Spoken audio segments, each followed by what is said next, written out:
Inside the National Museum of Egyptian Civilization in Cairo, surrounded by 21 displayed pharaohs, lies the only royal mummy from ancient Egypt that no human being in modern history has ever dared to open. Every other iconic ruler retrieved over the past 2 centuries, from Tutankhamun to Ramesses the Great and Seti I, was physically unwrapped, cut into, analyzed, and stripped for museum exhibits. All of them except one. For over 140 years, this single wrapped figure remained sealed inside its original linen bandages and delicate floral garlands, preserved exactly as ancient fingers left it 3,000 years ago. The reason for this restraint was not an ancient curse, but a singular decision made by French Egyptologist Gaston Maspero in the late 19th century. The mummy's painted face mask and 30-century-old floral garlands were considered too exquisite to destroy with scalpels. When modern medical technology finally allowed researchers to look inside without breaking a single strand of linen, high-resolution multi-detector computed tomography scans exposed a terrifying crime-ridden history concealed beneath the wrappings. The subject of this digital unwrapping was Pharaoh Amenhotep I, the second ruler of the famous 18th dynasty, who ruled Egypt from roughly 1525 to 1504 BC. Amenhotep I was so deeply revered by his people that following his death, he was elevated to the status of a living god and worshipped as the patron deity of the royal tomb builders at Deir el-Medina for centuries. Yet, despite his divine legacy, when the cross-sectional 3D CT scans were rendered pixel by pixel by a research team led by radiologist Dr. Sahar Sulam and Egyptologist Dr. Zahi Hawass, the digital slice through the skull exposed a phenomenon that defied the fundamental laws of classical Egyptian mummification. Resting at the base of the cranial vault was a shrunken, dried, yet intact human brain. Standard New Kingdom mummification protocols strictly dictated that the brain must be liquefyingly extracted through the nostrils using curved bronze hooks, breaking the thin cribriform plate of the ethmoid bone to prevent internal decomposition. In the scans of Amenhotep I, the cribriform plate was found completely intact. The embalmers had deliberately bypassed brain removal altogether. This critical anomaly proved that early 18th dynasty royal embalming techniques were far more variable than standard history textbooks had documented.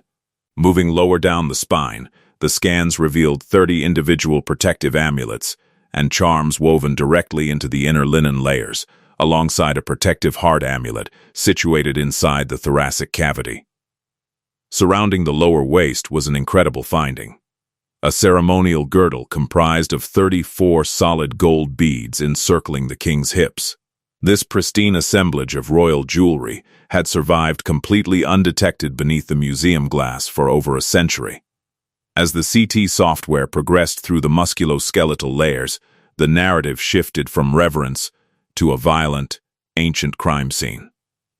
The digital reconstruction revealed that Amenhotep I's head was completely severed from his cervical spine. His right wrist was fractured and dislocated, his left arm was detached from the socket, and a jagged hole was carved into the front abdominal wall. Forensic analysis confirmed that these catastrophic skeletal disruptions did not occur during the king's lifetime, nor were they caused by embalming errors.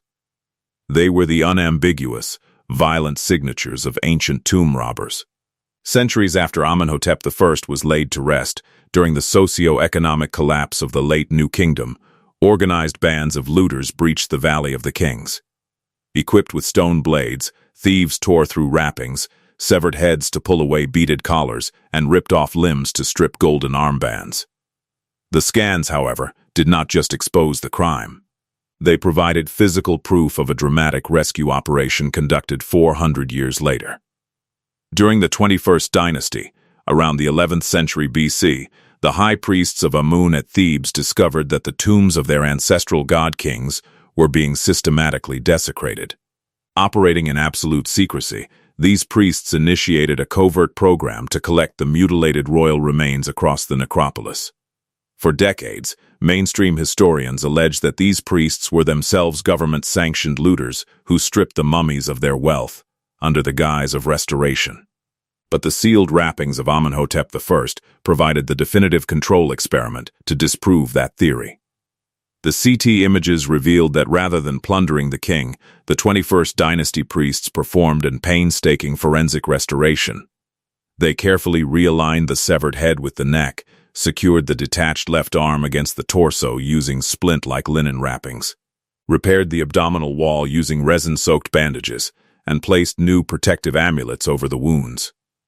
Most crucially, they left the 34 solid gold waist beads untouched inside the wrappings before resealing the king and concealing his body alongside dozens of other pharaohs inside the hidden cliff shaft at Deir el-Bahari, known today as Royal Cache Tomb TT-320. Despite resolving the centuries-old debate surrounding the high priests of Amun, the CT scans yielded a profound medical silence regarding how Amenhotep I actually died. The imaging revealed a 35-year-old male standing 5 feet 6 inches tall, featuring excellent dental health with virtually no tooth wear, healthy bone density, and no evidence of traumatic battlefield injuries, chronic bone diseases, or systemic tumors. A healthy, formidable ruler in the prime of his life simply vanished from historical records, leaving no surviving male heir and causing the royal line to pass laterally to General Thutmose IV. Because soft tissue infections, deadly epidemics, rapid poisonings, and sudden cardiac events leave zero signature on calcified bone, the primary cause of the king's premature death remains completely unreadable to modern medical technology. Furthermore, despite centuries of intensive excavation across the Theban hills, Amenhotep I's original, primary rock-cut tomb has never been definitively identified by modern archaeologists. Today, the sealed mummy of Amenhotep I rests inside its climate-controlled vault in Cairo, its painted face mask undisturbed, its original flower garlands intact, and its golden belt locked in the dark precisely where ancient priests placed it 3,000 years ago.